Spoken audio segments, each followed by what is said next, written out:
Tout commence par la cueillette des cerises du caféier, ces fruits dont chaque noyau contient 2 grains.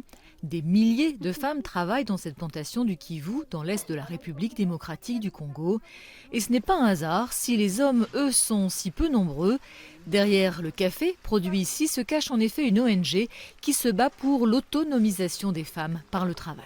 Ça fait 9 ans que nous sommes en train de travailler et je ressens vraiment que nos objectifs sont en train d'être atteints. Parce que maintenant là, les femmes peuvent sourire, les femmes peuvent être autonomes financièrement, elles créent de l'argent. Ce qui a motivé Marceline Boudza à fonder cette ONG, c'est le sentiment d'injustice face à la situation des femmes trop souvent cantonnées au travail de la terre. Pourquoi la récolte et la commercialisation seraient-elles réservées aux hommes ? Ici, les femmes s'occupent aussi du triage et du séchage du café. Ça fait 6 ans que je travaille dans le domaine du café. Ce travail m'a permis de mettre mes enfants à l'école et de les nourrir. Des milliers d'autres femmes pourraient rejoindre cette plantation qui compte en effet encore grandir au point de doubler sa production. Nos cafés sont vraiment consommés aux États-Unis, en Europe et en Asie.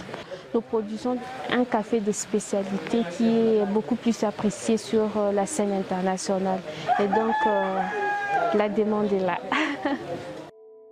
Ce café est en effet cultivé dans un endroit bien particulier, sur une île, l'île d'Idjui, près de 300 km² de terre montagneuse au milieu du lac Kivu. Une provenance qui explique la qualité de cet arabica, reconnu dans le monde entier. C'est un café de haute altitude. C'est un café qui a la saveur exceptionnelle. C'est avec l'arôme exceptionnel aussi. Et avec son sol, le sol est volcanique. Voilà, tous ces éléments-là font le café congolais de spécial.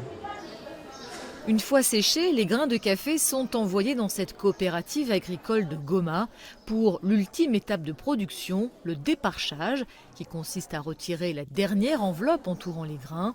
Et ici aussi, de nombreuses femmes travaillent. À chaque récolte, elles sont 600 à gagner leur vie grâce au café du Kivu.